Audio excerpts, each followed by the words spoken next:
الرحيم الحمد لله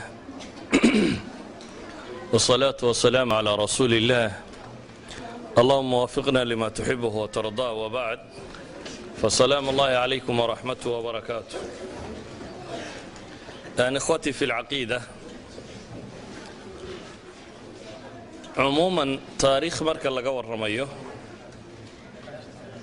faa'iidada koowaad ee taariikhdu leedahay waxa weeyaan waa lilcibra waa in lagu waayo arko sida awgeed baynu odhan karnaa qur'aanka kariimka ah in thuluthba ku dhodhow ama saddex meelood oo meel ku dhodhow ayaa qisas ah oo ilaahay subxaanahu wa tacaala uu qiso kaga warramaya naxnu naqusu calayka axsana alqasasi bima awxaynaa ilayk laqad kaana fii qasasihim cibratun liuli lalbaab ولو شئنا لرفعناه بها ولكنه أخلد إلى الأرض واتبع هواه فمثله كمثل الكلب إن تحمل عليه يلهث أو تتركه يلهث ذلك مثل القوم الذين كذبوا بآياتنا فاقصص القصص لعلهم يتفكرون سدراد إلهي سبحانه وتعالى نقول بدن أيو قرآن كقور رمى يا قصو qisada qur-aankuna asbaabo badan bay u soo aroortaa waxaase ugu muhiimsanoo ilaahay subxaanahu wa tacaala uu qur-aanka ku tilmaamaya qisaska in laynoogu sheegayo inaynu ku tafakurno ama ku waaya aragno inaynu ka qaadanno cibar inay noqoto wax lagu waaya arko cibratun liuli lalbaab lacallahum yatafakkaruun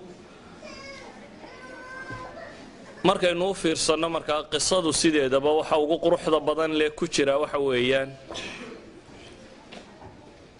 in lagu qiyaasto wakhtiga aad nooshay iyo duruufta aad ku nooshay adigoo ka qiyaas qaadanaya umamkii hore iyo wixii ku dhacay noocan adigu aad u nooshay wixii la mid ah waayo basharku sunna ilaahay u dejiyey subxaanahu wa tacaala joogta ah sunnadaasi waa sunna haabita bay culammadu ku tilmaamaan haddaad samaysana inaad sama helayso haddaad xumo samaysana inaad xumo helayso maadaama ay caynkaasi tahay qisasku waxay u baahan yihiin in badan inaynu u fiirsanno qur-aankana in badan baa ilaahay subxaanahu wa tacaala kaga warramay qiso nebi qiso fircown iyo gaal qiso wadaadda inxiraafay qiso yacnii kullu shay baab kastoo aad qiso ka egto qur-aanku wuu ka warramaya taasi waxa ay tilmaamaysaa inaynu u baahannay qiso dhammaanteedba innagoo laakiin isdul taagayna mawaadic alcibar meelaha cibradu ku jirto ee u baahan in inta badan la eego amase la isdul taago waxaa kaloo mudan oo qur-aanka ilaahay subxaanahu wa tacaala in badan inoogu tilmaamaya inaynu umamkii inaga horreeyey taariikhdooda daraasayno waxay idhahdaan casri kastoo la joogaa wuxuu u badan yahay cusuurta dambe waa طabca jadiida likitaabin qadiim bay yidhaahdaan haddaad taarikhda dib u fiirsato baalan la mida kanaad nooshahay unbaad arkaysaa oo si kastoo aad u qiyaasto ama aad u qiimayso la mida idan bay yidhahdaan waa طabca jadiida kitaab qadiimoo hore loo soo maray waayo dunida horey u soo mareen dad taalixiina iyo dad saalixiina dad xunxun dad wanaagsan nooc kasta horey u soo mareen sidaa awgeed waxay u muuqanaysaa taariikhduba inay u eg tahay طabca kitaab qadiimoo hore u jiray ilaahina subxaanahu wa tacaala qur-aanka wuxuu inoogu tilmaamaya ina leeyahay qad khalat min qablikum sunan fasiruu fi lardi fanduruu ilahay wuxuu leeyahy subxaanahu wa tacaala idinka hortiin waxaa tegay sunan baa dhulka tegay ee fasiiruu fi lard dhulka socda baa la yidhi oo fanduruu كيف كان عاقبة المكذبين فصيروا في الأرض القرآن كأنت كسار ورته هدادو فرصته أدبدو تعجبيسا آيات تربضا بإلهي سبحانه وتعالى كجور رمية قل سيروا في الأرض ثم انظروا كيف كان عاقبة المكذبين أفلم يسيروا في الأرض فتكون لهم قلوب يعقلون بها أو آذان يسمعون بها فإنها لا تعمى الأبصار ولكن تعمى القلوب التي في الصدور قل سيروا في الأرض فانظروا كيف كان عاقبة المجرمين أولم يسيروا في الأرض فينظروا كيف كان عاقبة الذين من قبلهم كانوا أشد منهم قوة وأثاروا الأرض وعمروها أكثر مما عمروها وجاءتهم رسلهم بالبينات فما كان الله ليظلمهم ولكن كانوا أنفسهم يظلمون أولم يسيروا في الأرض فينظروا كيف كان عاقبة الذين كانوا من قبلهم كانوا هم أشد منهم قوة أفلم يسيروا في الأرض فينظروا كيف كان عاقبة الذين من قبلهم دمر الله عليهم وللكافرين أمثالها يعني إلهي سبحانه وتعالى هدينا النصوص تكسو أرورتي فسيروا في الأرض يقرأ أيا كبضا إن محاضرة لغو أخريه وإلهي ونالي هي قولدي دين كهر ريسيبا وقار ألا هلاقي وللكافرين أمثالها سيدا أوجد تاريخ الدراسة وباهنتي دراسة أن تمتع هين بوباهنتي دراسة أن كرا حيث قرا هين إن ليسدول تاغم مالها عبرة وين لبوباهنتي أممكو حتى دتك أميينتي حتى كان وحقورين انت بدن إيه كوا وحقورين بدن وكم يدبا على مدى جرى تاريخ تكو علامة صدان مثلا وحا ما هذا الله يراهدا ودعضي قصة دعضي أو ويري ركوبا لجو حفظيي أو مركز طور دعض لمدي اعتماد ما هذا الله شيء وحلا لأنكن هبلوا أفتهن ما دوام حي ووضعك هدا يالله أيوه حقوق قياس قادنا يا دعضه هرور دعضه أو كوتشان جوان سيد رادد ما هذا جبي جدوبا وعلامة تاريخ ده العلامة ديون ودعضه كم ده دعضه إنك تاريخ ده ولا علامة دي جبي قال الله ميدا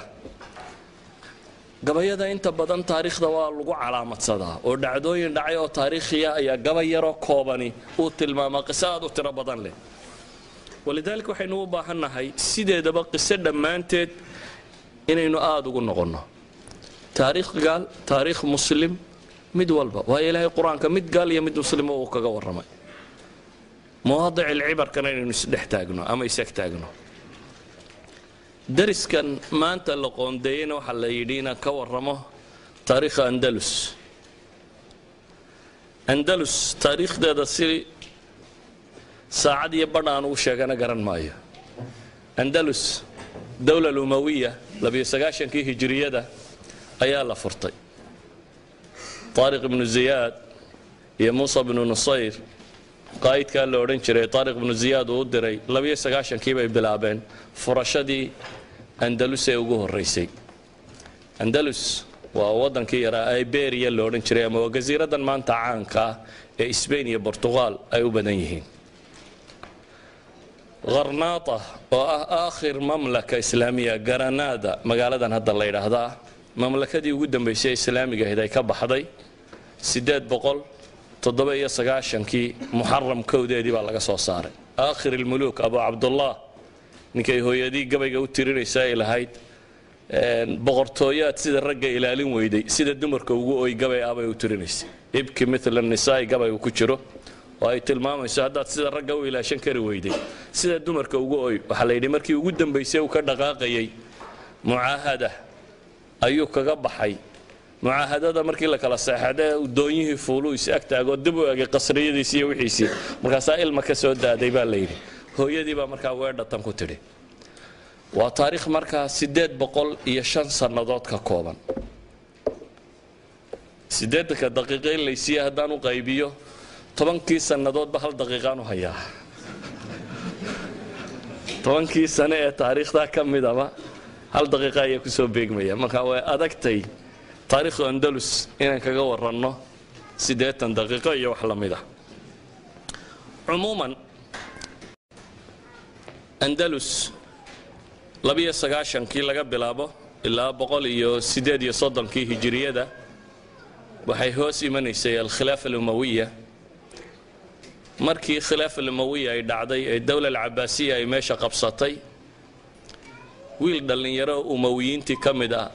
أيا دلكي كبحصدي ولا الذي لدلي يساقي بحصدي وحو صعدة وحو قاري ودن كاسي عبد الرحمن الداخل لو صقر قريش إنك اللي بحيي دولة داسي سجى دبوا أساستي سجى غريب أبو ودن كانت جاي وحباها سنين لكن دولة بمضير كجدستي دبتنا دولة وبلارن أيو دسي دوري صدق سنة بانفليا فري صدق سنوات أيو حكومية wakhtigiisii intii badnayd thawraad bay kaga dhacday 25 thawradood ayaa ku kacday 34 sannadood ee uu maamulayay akhiiran 170 meelaha markay maraysay ayuu wadanku istiqraarkiisii sugmay madiinada caanka ee madiinada zahra la yiraahdo qurtaba ku taala ee taariikhda mudankii ugu caansanaa dunida ahaan jiray ugu quruxda badnaa ayuu waqtigaa dhisay masjidu qurtaba oo masaajidka weyn abuu bilaabay ilaa iyo markii dambe masjidu qurtaba sidii loo weyneynayay 1200 oo tiir buu markii dambe lahaa masaajidka tiirarkiisu bilariskiisu 1200 isagoo 1200 bale oo kiniisada ayuu haddana ka dhisan yahay qurtaba wali masaajidkii waa dhisan yahay laakiin hadda waa kiniisad taariikhdaasi dheer ee wadankaasi leeyay waa taariikh maasi tiro badan leh ama meelo madmadow oo aad u fool xun oo tiro badan leh meelo aad u qurux badan na leh waa taariikh markaasi runtii daraasadeedu ay tahay taariikhaha ugu fiican in la daraaseeyo waayo waa taariikh isbedbedelkeeduna badan yahay asbaabta keentay isbedbedelkana markiiba aad isha ku dhufanayso aan wax badan oo u fiirfiirsi badan kaaga baahnayn marka aan soo koobo haddii aan taariikhdan maraaxil u qaybino marxaladda hore waa marxaladaasi dhismaha koowaad ee ninkaasi dhisay kadib inaanu dhalay baa ka uga dambeeyey kadib inan kale u awowyaha uga dambeeyey qolada hore waa iska fiicnay laakiin waxaan jeclahay meesha u baahan inaynu si fiican u daraasayno inaan isu soo dultaago taariikhdani markay muddo socotay ayaa ninkii ugu dambeeyey wakhtiga aan rabo waxaan rabaa cahdigii muluku tawaa'if ay talinaysay cahdigii ugu fitna badnaa inaynu tagno ee taariikhdaasi ka mid ah waa cahdiga loo yaqaano muluku tawaa'if ama boqortooyooyinkii طائفaadka yaryar ee kala nooca ah muluku tawaa'if waxa ka horeeyay laba boqor oo aad u waaweyn waa cabdiraxmaan الناصر ama cabdiraxmaan الثالث taariikhda bani umayya saddex nin oo cabdiraxmaan la yiraahdaa soo maray daakhilkii iyo cabdiraxmaan kii labaad ama thani iyo cabdiraxmaan الثالث nin lagu tilmaamo iyo saddex hishaamkii koowaad kii labaad kii saddexaad cabdiraxmaan الثالث أو cabdiraxmaan الناصر ninka loo yaqaano wuxuu xukumayay wadankaasi 50 sannadood 22 jir isagoo abuu qabsaday waana mararkay ugu qurux badnayd buu wadankaasi gaadhsiiyey nin karti leh oo la kacabsi leh oo dawlad xoogan dhistay oo thawraadkii iyo wixii ka soo horjeedo dhan ka takhalusay oo ballaadhiyay dawladdii islaamka ee meesha dawlad aad u qurux badan leh buu ka tegay markaas cabdiraxmaan الناصر dawladdii quruxda badnayd ee uu ka tegay inankiisii baa dhaxlay la odhan jiray alxakam ibnu cabdiraxmaan الناصر alxakam waxaa nin caalima aqoon badan diin jecel alla kacabsi badan dawlad deganna helay isna dhanka cilmigu isaga faafayba waa maktabadihii caalamka ugu waaweynaa ninkii samaystay 400,000 oo majalladood bay maktabadiisa ka koobnay isagu nin caalima oo faqiiha buu ahaa muddo haystay laakiin qaltadii ugu weynayd buu galay bay yiraahdaan dawladdii aadka u ballaadhnayd ee meesha ka talinaysay markuu ka geeriyoonayay inama waaweyn ma lahayn inan yaroo uu dhalay ayuu ka dhigay inuu leeyahay wilaayada isaga dabadii culamada ugu da'weynaysiisa 12 jir bay ka dhigaan taariikhda kuwa ugu yareeyana 7 jir adigu nin 7 jir meelahaasiya daadiisu هشام ابن الحكم ابن عبد الرحمن الناصر نكي لو رجل هشام الثالث نكوي قانين أما المؤيد بالله لغة المامور هشام كامركي ماشى اللو ديبي هشام المير بوها ما دام المير اسكاها وصيبه سميا معد إلى لسه سجى سلانه هو يلا بني نوكله taariikhdaasi mar rabo bitafsiil inaan uga warramo wuxuu mar rabaa mawaadic aan u dan leenahay inaan gaadho waxaa isku qabsaday dawladdiiba nin la yidhaahdo moxamed ibnu abi caamir waa nin qabiil yamana asalkiisu uu ka soo jeedo alxaajib almansuur ninka la baxay weeyaan xaajibku taariikhda hore waa ra'iisul wasaaraha oo kale ninka uu boqorka warka kala dira ayaa xaajib loo odhan jiray xaajibkaasi taariikhda islaamiga hore xaajibka laqab looma samayn jirin boqorkun baa laqab lahaan jiray المنصور بالله وحين مقالله المقتدر بالله القادر بالله magacyadaasi boqorada lahaan jiray laakiin xaajibka iyo wasaaraddu ma lahaan jirin nigani maadaama uu dawladii gacanta iskaga dhigay laqab uu samaystay al-Mansuur la yiraahdo isaga qabsaday dawladda dhamaanteed nimankii agtiisa soo marmarayayna uu ka takhalusay saddex nin baa la tilmaamay agtiisa ka dhawaa ma uu islaa waxbay ku qabsanayaan makiidooyin buu sameeyay bay yiraahdaan saddexdiiba uu ka takhalusay dawladii isaga qabsaday wiilkii yaraana wuxuu yidhi inay yar baa tahay cibaadayso boqorrada looma soo galo halkaa ku jir meel buu ku xidhay bay yidhahdeen inuu iska joogi jiray xataa markuu soo baxayo dumarkaa lagu dari jiray koox dumara inta la raaciyo farda la saaro barnaskan ay qaataan maxaa la yidhahdaa marookaanta iyo maqaaribta idinka arka koofiyaddan yara ku samaysan khamiiska rag iyo dumarba nooc ku samaysan bay qaataan nooca inta loo xidho baa la yidhaha barnaska la yidhaahdo ayuu xataa lagama dhex garan jirin bay yidhahdaan dumarkaa uu la socdo iyo kooxdaasi galbinaysa cidima arki jirin waa iska cibaadaysan jiray meeshiisaasu iska joogay ninkan la yidhaahdo alxaajib almansuur baa dawladda haystay laakiin nin aad u cajab badan buu ahaa dawladdii wuu sugay waxyaaba cajabana waa laga tilmaamaa 52 dagaal buu galay intabana wuu guulaystay culimada qaarna 54 bay sheegayaan laakiin imaam dahabi 52 buu ka dhigayaa 52 dagaal buu galay 52 qaswe uu galayba wuu soo guulaystay idan wuxuu ka dhigay wadankii andalus loo oran jiray ee islaamiga ahaa wadan aan gaalba hunguraynin agtiisa cidi soo marin aad u xoog badan imaam dahabi wuxuu ku tilmaamayaa ninkaasi wa kana mawtuhu aakhir as-salah وأول الفساد لأن أفعاله كانت حسنة في الحال فاسدة في المآل إمام الذهبي في سيره وحورنا يا نيكا كان جاريدي صحي هيدويد وناقة وحي وقدم بيي أعماشي سنة جاريدي سو وناقة وحي وقدم بيي بيهيد فساد كان وحي وقوه الرأيي أفعاشي سنبو يدي waxay ahayd xasana fil xaal marka waqtigan la joogo camaladii uu sameeyay camala aad u qurux badan laakiin cidib xumo dambe oo badan ka tagay ayani kan wuxuu sameeyay khilaafo aanu khaliifku talina qolo kala taliso inaanu dhalay buu uga dhintay kiina halkii buu ka sii hayay 7 sanadood buu meelaha ku sii haystay laakiin nin saalixu isaguna ahaa dawladii waxba kama xumaanin mid uu dhalay oo kale ayaa sii dhaxlay ka dambe uu dhalay nin fiican ma ahayn wuxuu ahaa nin marka hore hooyadii faranjiye tahay islaam faranjiyada dhashay islaamii waliba hadiyaadka boqorradu ay u siiyeen mid ka mid ah dhashay shangal baa la oran jiray waxaanu ahaa nin fasaad badan aad u fasaad badan ninkaas dawladii qabsaday akhiiran dagaalo iyo burbur buu isna iskaga dhintay waxa soo baxay in lagu kaco dabeetana meeshii waxa qabsaday nin cusub oo umawiyiintii ka tirsan waxa la yidhi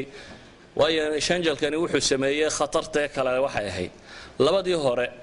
waxay iyagu yidhaahdeen inagu xaajibaanna wilaayada umawiyiintii baa iskalo muayyad billahi baa qolka dambe ugu jiray war maxaa muayyadkani qolka kaga jiri buu yidhi muayyadkana waa ha iska tago aniga ah buu yidhi khilaafadii waliyul ahdi buu sheegtay markaa baad al-muayyad billahi inuu isagu wilaayada leeyahay wilaayadina ay wareegtay dawla amawiya ama qurayshiintana wilaayada dadku noocan ma way uga dambeeyeen laakiin ninkani waa caamir yamaniya marka ma uga dambeynayaan dadku sidii looga dambeeyay awal waxay ku maamulayeen inay xaajibiyiin ama inay sultada yani ra'iisul wasaarayn ka yahay nin محمد بن هشام بن عبد الجبار la yiraahdo umawiya baa lagu kiciyay dabeetana ninkaas meeshii inqilaabay waa qabsaday waqtiga kan waa ahdi fitna bilaabantay waa qarnigii shanaad iyo bilowgiisii 400 taariikhda hijrigii markay maraysay weeyaan ninkani markuu meesha qabsaday caamiriyiintii buu eriyey meeshii buu xoog ku qabsaday waa dawladdii buu isyidhi isku dabarido laakiin looma daynin ee waxaa bilaabmay wakhti fitnaa oo madaxnimadii la ysku laayo oo tiro badani dhacdo taariikhda 400 la joogo ilaa 422kii laga gaadhay waa 22 sannadood 22 sannadood 13 amiirul mu'miniin baa soo maray yani waxaad qiyaasi kartaa markaa fitanka iyo mashaakilka taagnaa sida uu eegaya 22 sano oo 13 amiirul mu'miniin oo kala nooc ay soo mareen waxa dhacay ninkii guriga ku xidhnaan jiray mid ay walaalayiin oo boqorkii weynaa al-Hakam caalimka aynu ku sheegaynay uu dhalay al-Hakam ibn Abd al-Nasir nimuu dhalay oo Sulaymaan la yiraahdo ayaa isku dayay inuu dawladdaasi inqilaabo laakiin wuxuu furay albaab cusub oo aan taariikhda Andalus lagu aqoonin albaabka maalintaasi furmay Andalus wuxuu ka mid yahay waxyaabihii keenay inay burburto markuu arkay ninkan madaxda iyo qolada dawladda haystay inaan u babacdhigi karin ayuu wuxuu qabtay dawladdii gaalada ee ugu dhaweyd qashtaala meel la yiraahdo qashtaala dawladdii weynayd ee muslimiinta Andalus markay qabtay bilaad sakhar buura yar yar oo la yiraahdo oo badan sare ee Spain ku yaala oo qura ayaa ka harsanaa waqti dabadeed dawladda yar way iska weynaatay dabeetana gudaheeda iska dishay way kala gooday Lyon iyo qashtaala bay kala noqdeen qashtaalo waa castle oo af carabigi markay qolada carbeed akhriisay qashtaalo akhri waa qalca dawladda yar oo meesha joogta ayuu tagay wuxuu kula heshiiyay dawladdaasi yar inay saacidaan way ka saacidaan dawladdii Qurtuba ka talinaysay in la inqilaabo oo ay ku wada duulaan Alfonso in la yiraahdo dawladda tan nimankii haystay wuxuu arkay fursad saciida inay tahay awal dawlad yar oo jisiya bixiso ka dawladda weyn ee muslimka xukunta buu ahaa maantana wuxuu arkayaa muslimkii oo islaynaya fursad buu arkay inay tahay waa ogolahay buu yiraan ku wada duulo waa la wada duulay dabeetana waxa laga qabsaday meeshii iyada ahayd ninkii la oran jiray Muhammad ibn Hisham ibn Abd al-Jabbar al-Mahdi la baxay ayaa qashtaala iyo Sulaymaan ibn al-Hakam سليمان بن الحكم والله بحي المستعين بالله قلده تاريخ waxay yiraahdaan المستعين بالسليبيين buu ahay مستعين بالله ma hayne intuu qoladaas oo ka haystay ayaa lagu wada duulay dabeetana dawladii baa ninkii laga qabsaday waxay boqortooyadii dib ugu soo noqotay markaasi wiilashii uu dhalay الحكم ابن عبد الرحمن الناصر wiilashiisii mid ka mid ah oo ah Sulaymaan kan iyo Hashaamkii baa walaalakii guriga lagu xidhi jiray markuu meeshii qabsaday mahdigii jabay ayaa wuxuu la kulmay wiil la yiraahdo al-Fata waadix oo caamiriya caamiriyiintuna oo nimankii xaajibiinta meesha ka ahaan jiray ee laga qaaday Maxamed ibn Abi Aamir qoladu ka tirsanaa weeyaan mahdigani wuu qaldanyo qoladii uu dawladooda baabi'iyay ayuu markii la soo eriyaday hadana uu yimiyo uu leeyahay ninkii amawiga aanu iskureerka ahayn meesha igala qabta fatal waadix waa aqbalay laakiin waxay yiraahdeen ninkii uu xoogan yahay malak qashtaalana waa kii ka haysto meesha waa isku qabsadeen kama qaadi karnay maxaynu sameeynaa waa loo fakaray waxa la yidhaahdaa aan gaal kale raadino dabeetana mamlakatu Aragon Barcelona magaaladan la yiraahdo ayaa caasimad markaa u ahayd Barcelona boqortooyo ka dhisnayd oo qolada gaaleed ay lahayd ayay u yimaadeen boqorkii haystay waxay yiraahdeen waxaanu rabnaa Sulaymaan ibn al-Hakam iyo waxoogaga barbarka oo haysto Sulaymaan ibn al-Hakam kii meesha qabsadayna qishtaaliyiintii mooyaane wuxuu kale la qabtay meesha mooyaane wuxuu soo dhaweeyay qabaa'ilkii barbarka ah oo qabaa'il aad u xoog badan oo tiro badan oo wadanka joogay kuwaas oo markaa sanad u ah waxay yiraahdeen waxaan u baahanahay inaad nala duusho oo aad nala qabato khilaafadii islaamiga ahayd oo ay gacantayada soo gasho ninkan ay u tageen Barcelona haysta ودول كي يرى جزية بحين شري وعبد الرحمن الناصر جزية سين شري ومن بعد هنا الحاج المنصور با جزية كغاد الشري نكي جزية بحين يبين أنت وتجان بواحد هذا نروح نربنا إن أدنى لفرته وضنكي أو ماشي نلقبته أمير برشلونة وحول وصفي عن لكن بالشروط شروط باندقانية شروط السبان دي كل الدولية وما حيبا لي شروط هذا والله من نودس كسرانية لعيدا ما هيستاني وحول عيد مدينية وحنا كلام مركا كان سطان أنا قد دجالكم أنتوا السعودة بيقول مالك استوى دجال كاس السعودية بقول دينار وذهبية برا وبقرطيوضة إلى هذا عشورة مالك استوى دجالكم السعودية دولة برشلونة إلا سيا بقول دينار وذهبية كو عيدا ما ندنسينا يا عيدا كان ندنسيا عسكري كاستوى دجال قلا وحربها هل دينار وذهبية إن مالنتي لا سيو عسكري كاستوى دجال كقلا هل دينار وذهبية إنه هلا أفر waxaan rabaa buu leeyahay dagaalka markaynu gallo ama saddex dagaalka markaynu gallo hadii aynu jabinno khilaafadii naasi wixii hub la qabsado inaan anigu qaato dawladda Barcelona inay hub ka qaadato afar waxaan rabaa buu yiri madiinada Salim la yiraahdo oo ah mudankii uu furtay Cabdiraxmaan Naasir ama Cabdiraxmaan Thalith ninka la oran jiray dhulkii uu furtay magaaladaana in muslimiinta laga soo wareejiyo aniga gacanta la igaliyo afarta sharti hadda aqbalaysaan way idin la duulaya boqortooyada maalintiiba 100 giniya oo dahaba 100 diinaar oo dahaba askari kasto caynkaasiya waliba askarta wadankii wuxuu ilaamiyay in nimankii muslimiinta ah lagu duulayo wariyaa tatawucaya buu yidhi duulaya oo waliba lacag helayo maalin kasta hal gini baa la idin siinaya dadkiiba askar bay soo qoreen waxa la yidhaahdaa anaga duulayna la meesha lacag baa ka furantay duulimaadkiiba intiiba uu ka aqbaleen waxay yidhaahdeen intaaba waa kuu saxeexanay ee la duul intii markii loo saxeexay ayay la duuleen waxay jabiyeen markaasi Sulaymaan ibn al-Hakam iyo barbarkii la socday sidaasay Barcelona madiinadii Salim la oran jiray ku qabsatay wixii hub iyo qanaa'im la helayna qaateen ee muslimiinta laga furtay mahdina xukumkii uu ku qabsaday oo magaaladii Qurtuba uu dib ugu soo noqday muddo yar markii la joogay labadan inay soo wada duulay dawladdii hore isku dileen oo iyaga laftooda heshiis ma aha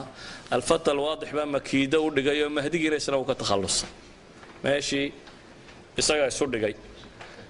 laakiin dawla al-Aamiriya fikradeedii buu qaatay wuxuu yiri warkaliga mala lagu ogolaan maayo dawladnimadee nimankii amawiyiinta wax ka raadi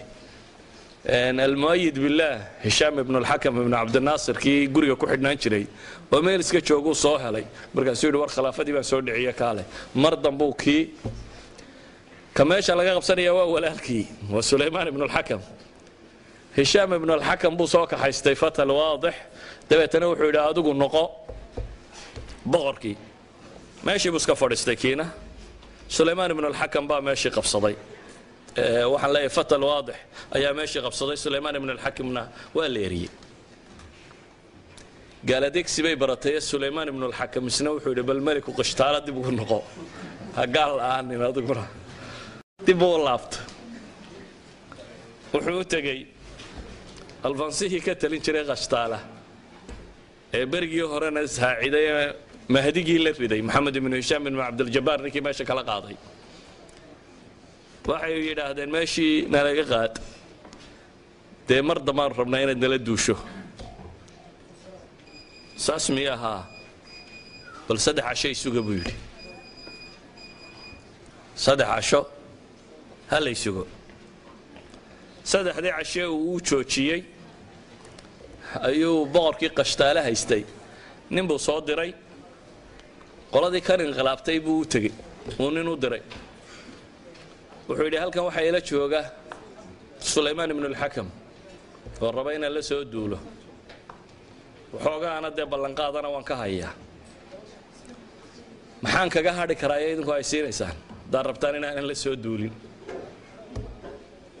waxa la yiri waxa allaaliya waxa qalcad muslimiintu leedahay waqooyiga ku yaala qaado ha soo duulin nimankaa ha soo raacin boqorkii qashtaale waxaanu filayn baa u soo baxay waxyaabihii la kala dooransiiyey waxaa ka mid ahaa markaa qalcadaha waqooyiga ku yaalla waaweyn ee xusuntii muslimiintu lahayd in isaga la siiyo duulimaadka ninkanna uu ka hadho wuu aqbalay markaas sulaymaan ibn alxakam duulimaadkiisii buu iska daayey isna wuxuu qaatay qalcaadkii waqooyiga ku yaallay muddadaasi kooban ee waxaasoo dhamme dhaceen aan ka warramaya waa 3 sannadood gudahood waa 400 ilaa 403 3 sannadood gudahood baa waxaasoo mashaakili dadka ku dhaceen sulaymaan ibn alxakamkii haddana barbarkiibuu dib u kiciyey meeshii ma joogin waa soo noqdeen qurtabuu soo galay magaaladii buu fasahaadiyey kufsi dumar dad la laayo wax walba wuu sameeyey ninkii almustaciin billaahi la odhan jiray la baxay hishaam ibn alxakamkiina meeshii buu ka eriyey meeshiina dib buu qabsaday waxaasoo dagaali waxay dhex marayeen waa 2 nin oo walaala ah qolabana qolo eryanisay muddo aan badnayn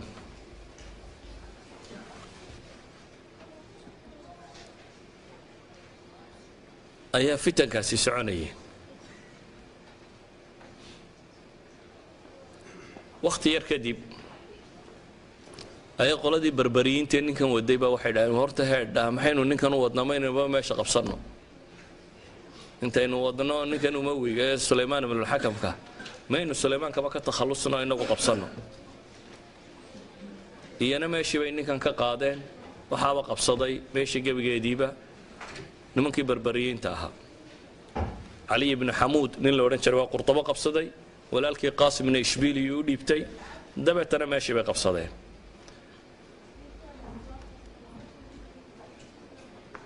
caamiriyiintii oo almurtada billah ninkii la odhan jiray la socdaa soo noqday dagaal badan baa dhacay kullu hada maxaanu tilmaamayaa waxaanu socdaa uun waxoogaa yar inaan tilmaamo dawaama ayay gashay dowladda islaamiga ee meesha joogtay marka ay taariikhdu maraysay 422 meelahaasi ee warkii loo adkaysan kari waayay maalinba meel mid qabsaday ee dhibtii tiro badatay ayaa qaadigii magaalada qurtuba loo yimi waxa la yidhi sida tan loo adkaysan maayo maxaa la yeelaa wadaadadii waa shireen dabeetana waxa la yidhi khilaafada baan ridna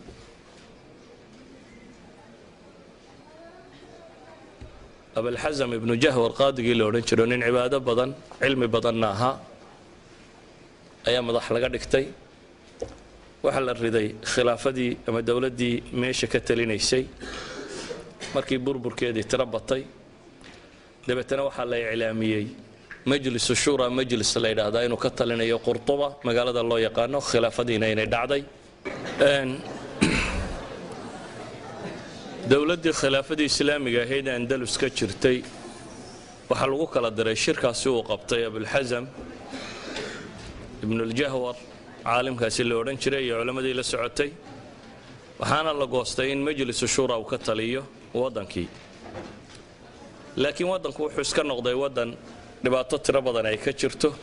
qabaa'il u kala googo'an waayo waddanka waxa deganaa dad carabta deganee tirada badani gaar ahaan 2 qabiil bay u badnaayeen carab reer mudar ah oo ah carabtii xijaas ka timi iyo yeman iyo carabta qaysiyiinta loo yaqaano oo reer shaam ahaa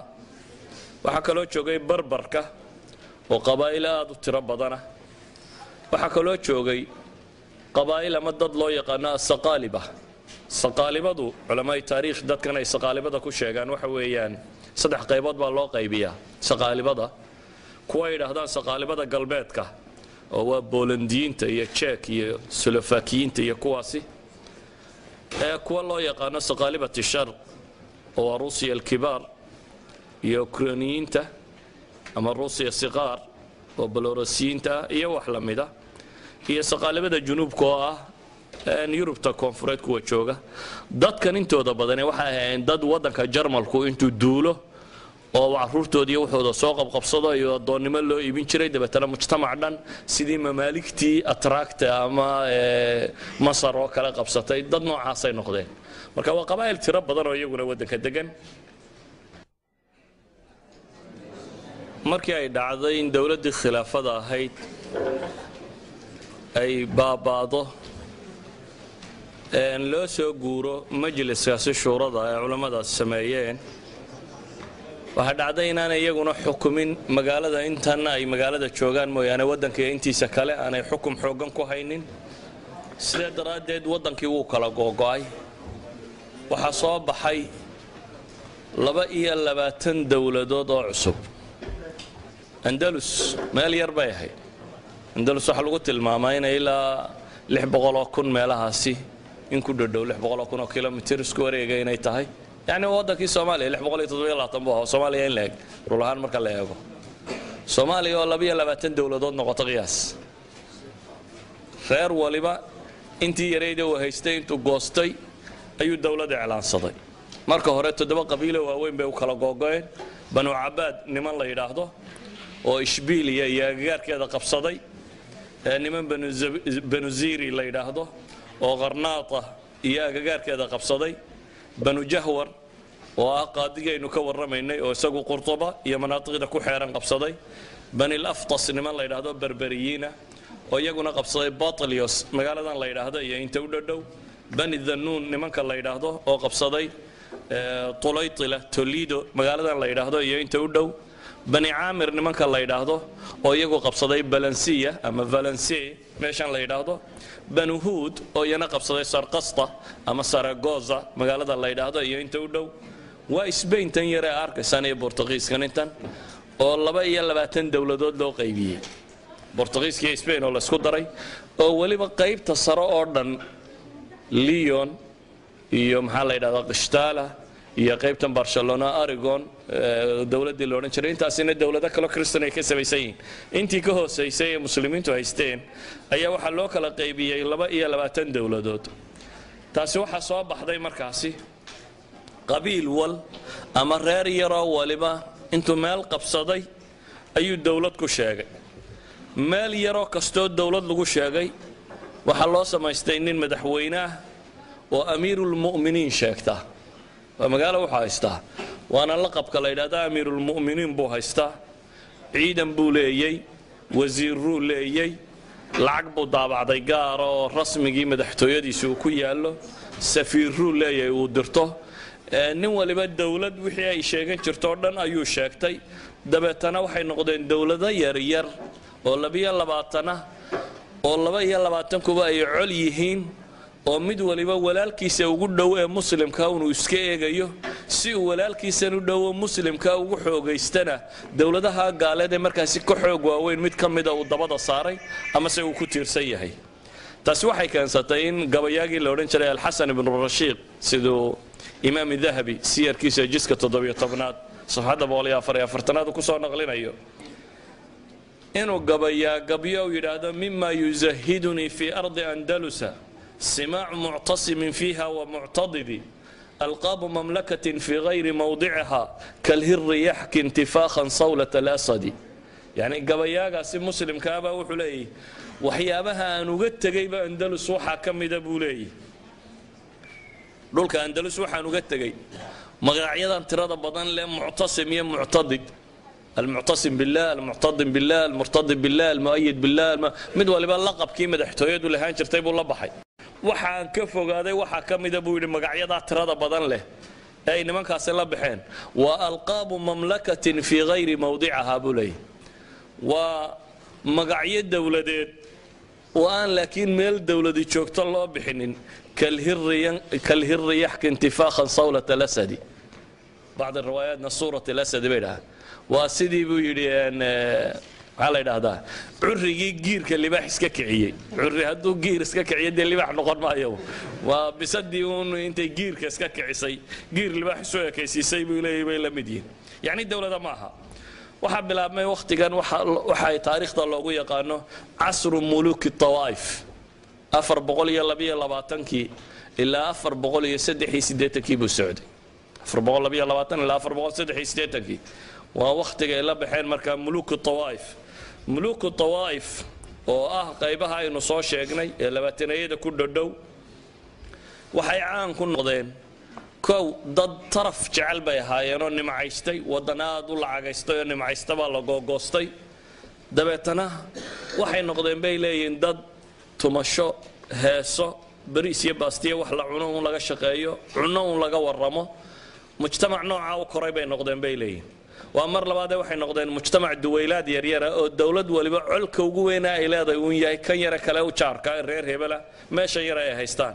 waxa soo baxay bay yiraahdaan munkaraadkii oo dib u soo noqday iyo fusuuq iyo wixii la mid ah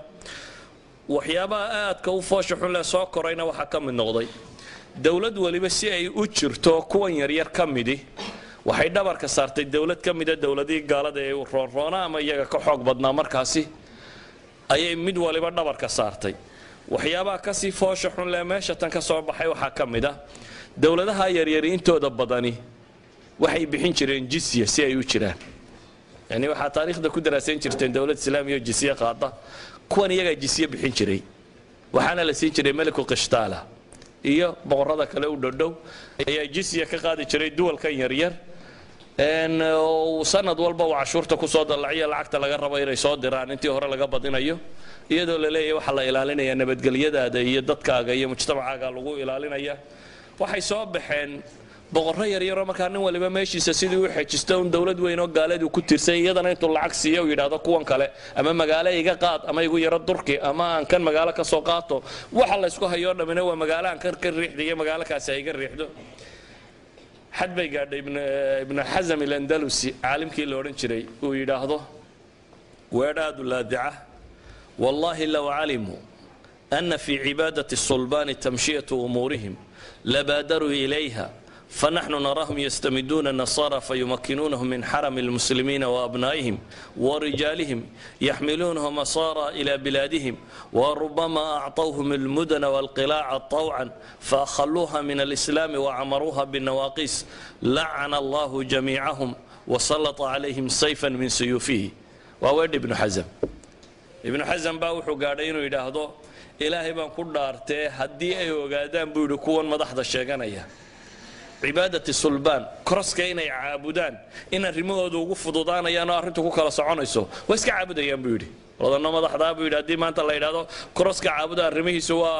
واكلا سهلانان يان آد بيو صمير ينبيدي ساسي درادد بي دادك مسلمين تا حرم كودي يا دمر كودي يا أبنادو دي يا رقودي با iyagoo maxaabiisa loo qaadaya buu dhulka gaaleed oo lagu xidhanaya magaalooyin dhan oo muslimiintu lahaayeen baa la siinaya buu leeyahay iyo qalcado dhan oo muslimiintu ay lahaayeen oo islaamka inta laga tirtiro naaqus laga dhex taagaya buu leeyahay ilaahay dhammaantood ha nacdalo oo seef suyuftiisa kamid ah Allah ku itixaamo buu ku gabagabeeyay waa wadaad cadhooday waxa ka muuqata yani wuxuu dareemay sida ay wuxuu u jiraan duwalkan yaryari waxay ku caanbaxeen runtii xaakim waliba inuu meel yar intuu qabsaday dawladnimo sheegtay dawladdiisa yari inaanay jiri karin ilaa iyo dawlad gaaleed oo kale dhabarka saaro mid waliba ninka ku xigee muslimka inuu col leeyahay ka foge kale gaalkaana inuu lacag siinayo ama jisye uu bixinayo casriga caynkaasi andalus dhibtaasi ay haysatay sida ay u kala daadatay waa casriga ugu culamo badnayd hadana taariikhul islaam marka dib loo daraaseeyo waa waqtigu ibn abd albar noola 463 kii buu dhintay casri tawaif dhexdiisu dhintay waa waqtigu noola abul walid al-baji 474 kii buu geeriyooday waa waqtigu noola ibn hazm 456 kii buu geeriyooday ووقتكو نولا ابن حيان أفر بقولي سقالي لحدن كيبو جريودي ووقتكو نولا ابن السيدي أفر بقولي شني سديتن كيبو جريودي وحاو علماء دي وجود ناية تاريخ ده يتلمامته عصر طوائف بين نولاين ملوك الطوائف وقتها كره يتلينيه بل الإمام أبو الوليد الباجي باجدا لون اسبانيا وباجا ومقالي يروكو تالله برتغيسكا أبو الوليد الباجي عالم كان لورن شري مركو أركيد دول كان يرينا مسلمين تينيسي وكلا داتين يو دبعتها هيستا صدن سندود بدح سعودي يسقول مدوبة صدن سندود بالله إذا مقال كستو كتر سنة مميل كستو أندلس كم ده صعد بو كمري يسقول كل واقعي دت كان مسلمين تيني مدوبان الله يسوي معده وكابن حزم كتاب كيس نقط العروس لا إله هذا نقط العروس كتاب كيس لا إله هذا بوحيدي فضيحة لم يقع في الدهر على مثلها حترتبوا فضيحة أن تاريخ ابن آدم كهروس وشيقين بيدي 4 رجال في مسافة 3 أيام تسمى كل واحد منهم أمير المؤمنين بيدي 4 nin oo masaafo 3 maalmood loo kala socdo mid waliba intuu meel yar ka degay buu yiri oo sheegtay amiirul muuminiin inuu yahay muuminka oo dhan ba amiiru yahay 4 nin mid waliba muuminka oo dhan amiirnimadiisa sheeganaya 3 casho socda baa lagaga talaabaa meeshay degay ninka caadiga maalinta 40 kiiloomitir buu socdaa 3 casho waxa laga yaabaa 120 kiiloomitir in la socdo waa 120 kiiloomitir dhul ah oo 4 amiirul muuminiin joogto oo nin waliba meel ka talinayo oo khataba lahum biha fi zaman waahid oo 4 tababu yiri waqti qura khudbada jimca mid walba amiirul muuminiin inuu yahay loogu duceynayo oo khudbada lagu akhrinayo buu leeyahay markaas wuxuu tilmaamay 4 kuwa kala hayeen mid waa khalaf al-husari buu yiri oo ishbiiliya ala annahu hisham al-muayyid waxa jira hisham al-muayyid kii oo culamo taariikhda qayb kamid ay qabaan in waqti hore dhintay ayaa waadan baa nin qaadiyo meel haystay baan nin ku yiri waxaan arkayba hisham masaajid yar halka fadhiya dabeetana nin baa loo keenay war hisham kan yaa garanay inuu ninkan hisham al-muayyid yahay mid la yiri shaqaalihiisa baa la raadiyo waaba isagii baa la yiri dib baa loo magacaabay isagoo boqorkii al-muayyid billah bari horana taariikhda qoraysa inuu dhintay markaas wuxuu leeyahay khalif al-husari baa ninkan la oran jiray oo isagoo magacii ninkii dhintay sitaba boqornimo loogu khudbadaynayay ka labaadna waxa uu Muhammad ibn Qasim ibn Hamud oo جزيرة الخضراء meesha la yiraahdo marka la soo galaba Andalus xagga hoose Tanja iyo marka laga soo galo goobta koowaad ee la yimaado al-Jazira al-Khadra meel loo yaqaano Muhammad ibn Idris oo isagana Malqa magaalada la yiraahdo looga khudbadaynayay iyo Idris ibn Yahya oo Shantarin magaalada la yiraahdo yaani wuxuu tilmaamayaa Ibn Hazm inay ceeb tahay aan la aqbali karin in 4 120 kiiloomitir inay yeeshaan 4 amiirul muuminiin inay ka soo baxaan waxa gaadhay waqti Andalus taariikhdeedu runtii ma sitira badan ay leedahay waa waqti marar badan aad soconayso akhrigeeda ama ka warankeedu uu dhib badan yahay waayo markaad maqasho طليطلة دعيتان كيديو كله طليطلة وعاصمة برجي هوري سبين لوجت تلينشري المسلمين تمركي فرتين عاصمة القوط بركي هوري هانشرتي الثغر الشمالي بين علماء التاريخ تكت المامان ان ملك الفانسو السادس مركو قبسنا يي نمن كلام مسلمين كل الدولي وعدول المسلمين ولا قبسنا يي ونمن كلام مسلمين كل الدوليان عدة قبسنا سنة وياهي ان ملك قشتالة تاريخ الاسلامي هو اللي ما اركي شري in nin muslima uu ku soo duulo kooxo kale oo muslima oo waxa loo qabanayaa inuu yahay nin gaaleed inuu qabsado meesha tan bal malik qashtaala intuu kibray markaasi waa alfanso saadis isagoo waagii hore aabihii markuu boqortooyada ka dhintay 3 nin oo walaalaaba ku qaybsadeen mid baa dabeetana labadii kale baa soo eriyaday oo meesha ka qaaday alfansahan isagoo qaxoontiye buu Talaytila yimi Talaytila joogi jiray boqorkii Talaytila soo dhaweeyay meelahan oo dhan buu tustusay wixii oo dhan markuu soo eegaaga uu noqday ayaa walaalkii dhintay markuu walaalkii dhintay boqortooyadii isaga dib loo siiyay ninkii halkan qaxootiga ku ahaan jiray ee dib loo diray ee meeshii tagay meeshii buu dib ugu soo duulay markuu meeshii qabsaday alfansahan madow Afrika joogo kala siisay weeyaan meeshuu qaxoontiga ka ahaa ee uu shalayto qaxoontiga ku ahaa ayuu dib uga soo duulay markii uu la saaray meeshii dib loo saaray wuxuu gaarsiiyay markaasi xad uu gaarsiiyo in jisyada markuu ka qaado yani culimada taariikhda ayaa maasida markay ka waramayaan maasida qaar kood yani culimada taariikhda kamid waxay warinayaan inuu soo diray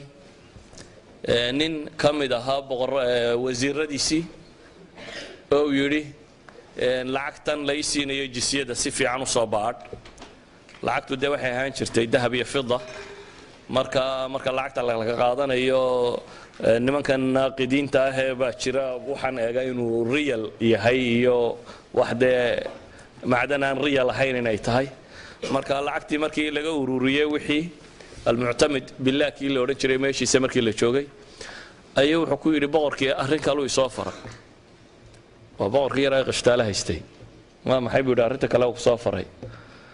boqorkii wuxuu yidhi waxaa gabadhaydii baa umulaysa dabeetana nimankii qisiisiinta ahaa wadaadadii baan la tashaday tale waxaa la ii sheegay in loo baahan yahay si aan muslimiinta uga xoog bato oo anugu wada qabsan karo in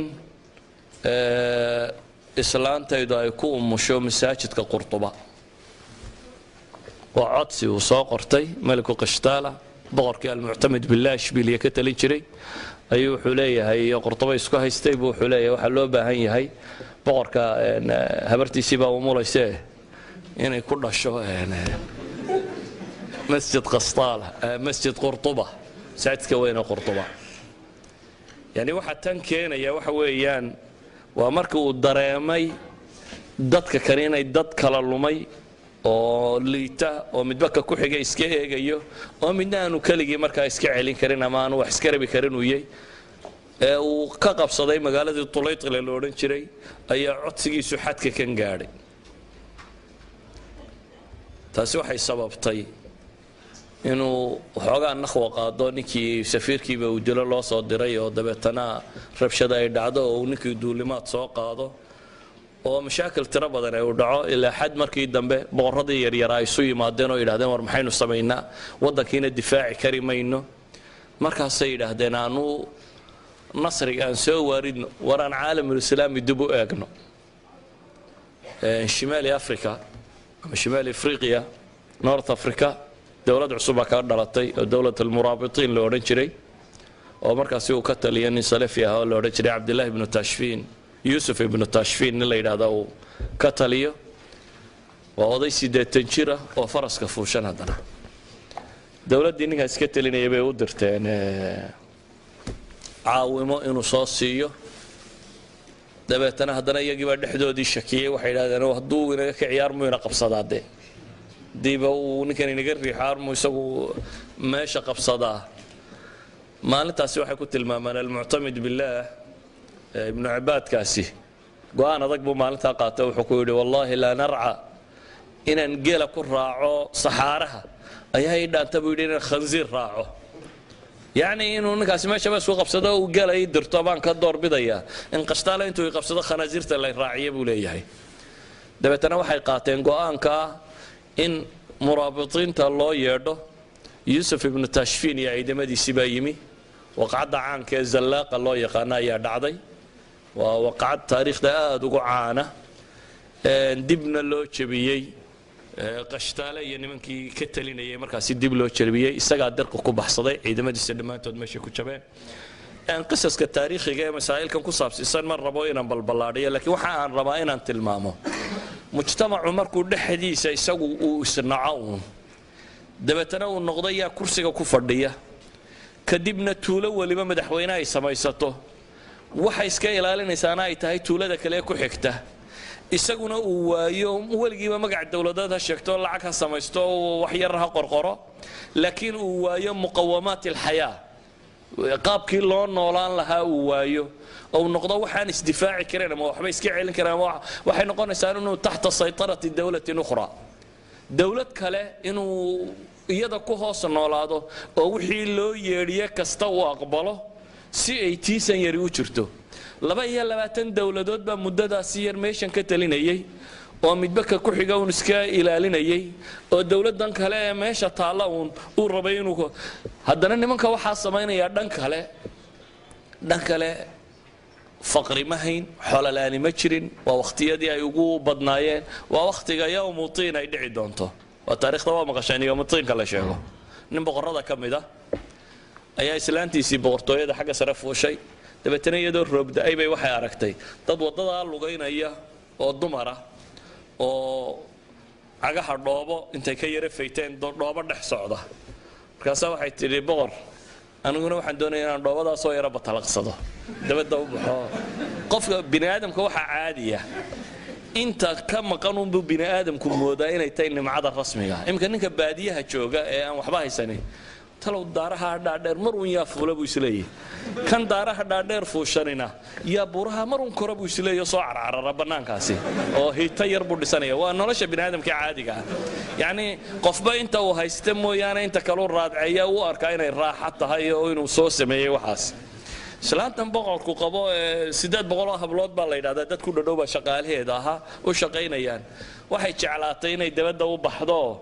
dhoobadaasi ay soo yara batalaqsato ay soo socoto dabeetana wuxuu yidhi boqorkii waad batalaqsanaysaa wuxuu amray tiinatu lmuluuk in loo sameeyo dhoobo boqortooyaha loo sameeya buu yidhi waxaa la soo gaday waddanka wixii miski iyo cambar iyo wax la isku udgooneeyo dhan yaallay dabeetana hal la cajiimaa la yidhi wixii baa la isku cajiimay meel bannaana loogu sameeyey aagaamo yaryarna waa loo soo iibiyey ay xambaarato dabeetana waxaa la yidhi halkaasi ku batalaqso waxay ku batalaqsatay markaa dhoobo laga sameeyey miski iyo cambar iyo waxaa waa kuwa culammada taariikhdu sheegaan inay beri bay islaantii isqabteen markaasay tiri wallaahi maa ra'aytu minka khayran qatu weligay wanaag kaama arag nama maalintii dhoobadana buu yidhi xataa yowmu tiin ayuu tilmaamay baa la yidhaahdaa ibnu cabbaadkani weliba wuxuu ahaa nin gabayaaya aad u gabay badan buu ahaa walidaalik akhiiran horta xabsu ku dhintay isagu dowla muraabitiin baa qabatay waa la xidhay magaalo yaroo maroko ku taalla ayaa lagu xidhay magaaladaasuu ku dhintay nin aad u gabay badan buu ahaa gabayadiisa cajiibka waxaa ka mid a maalin ciideed isagii markii la xidhay reerkii la masaafuriyey meeshii dowlado kale ka dhaceen oo qabsadeen ayaa waxaa ku dhacday maalin ciideed buu wuxuu arkay carruurtiisii hablihii uu dhalay oo kabala oo caguhu dee dildilaaceen